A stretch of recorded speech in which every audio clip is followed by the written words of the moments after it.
গুনাহ যে গুনাহ এইটাই আমাদের মনে হয় না। দুর্গন্ধযুক্ত পরিবেশে চলতে চলতে ওই ব্যক্তি দুর্গন্ধকে আর তার দুর্গন্ধই মনে হয় না। কবিরা গুনাহ, সুদ, ঘুষ, জিনা, ব্যভিচার অহরহ চলছে, মানে এইগুলিকে আর গুনাহই মনে হয় না। এই জন্যই বুজুর্গানে দিনের তিনটা জিনিস যদি আমরা অর্জন করতে পারি তাহলে আমাদের তার সংশোধন সম্ভব। এক নম্বর সুহবতে আহলুল্লাহ, আল্লাহ ওয়ালাদের কাছে আসতে হবে, সুহবতে আহলুল্লাহ। দুই নম্বর দাওয়ামে যিকরুল্লাহ, সব সময় অন্তরে আল্লাহর স্মরণ থাকতে হবে।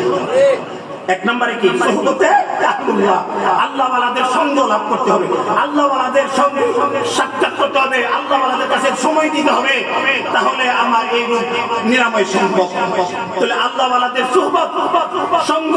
দুই নম্বরে, এক নম্বরে আল্লাহ ওয়ালাদের সুহবত, দুই নম্বরে মানে তাফাক্কুর ফি খালকিল্লাহ, আল্লাহ তাআলার মাখলুকাত নিয়ে ফিকির করতে হবে যে এই আসমান জমিন লৌহ কলম আল্লাহ কেন সৃষ্টি করেছেন, এই মাখলুকাত নিয়ে ফিকির করতে হবে।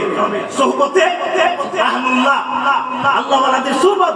দুই নম্বরে দাওয়ামে যিকরুল্লাহ, সব সময় আল্লাহর কথা অন্তরে স্মরণ রাখতে হবে। তিন নম্বর আল্লাহর মাখলুকাত নিয়ে আমি চিন্তা করতে হবে, ফিকির করতে হবে, তাহলে আমি আল্লাহকে সহজে পেয়ে যাব। আমাদের এখন প্রয়োজন কসবাসী, আমাদের প্রয়োজন আমরা কিভাবে, আমি আয়াতটা বিশেষ করে দেই।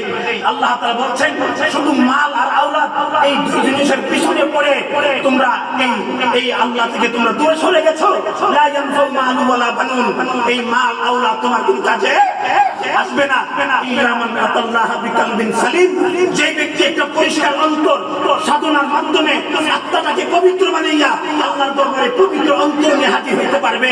সাধনা করে আল্লাহ ওয়ালাদের সুহবত নিয়া অন্তরটাকে পবিত্র বানাইয়া যারা আল্লাহর দরবারে হাজির হবে, একমাত্র ওই পবিত্র আত্মাই তাকে জাহান্নাম থেকে মুক্তি দিয়া জান্নাতুল ফেরদাউসে পৌঁছে দিবে।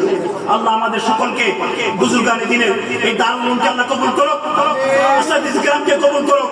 তোলাবে আসিফ এলাকাবাসী যাদের সহযোগিতায় এই এলাকা আপনার এই মাদ্রাসা প্রতিষ্ঠিত হয়েছে, আমাদের মুরব্বি ইন্তেকাল করেছেন ডাক্তার আলহাজ আবু সালেহ বাচ্চু ডাক্তার সাহেব, উনি আমাদের থেকে বিদায় নিয়েছেন। এই মাদ্রাসার অনেক অবদান, আল্লাহ তাকে জান্নাতুল ফেরদাউস দান করুক, তার আওলাদদেরকে হেফাজত করুক। ওনার ভাই ডাক্তার আশিকুল্লাহ অসুস্থ, আল্লাহ তাকে শিফা দান করুক, সকলে বলে আমিন।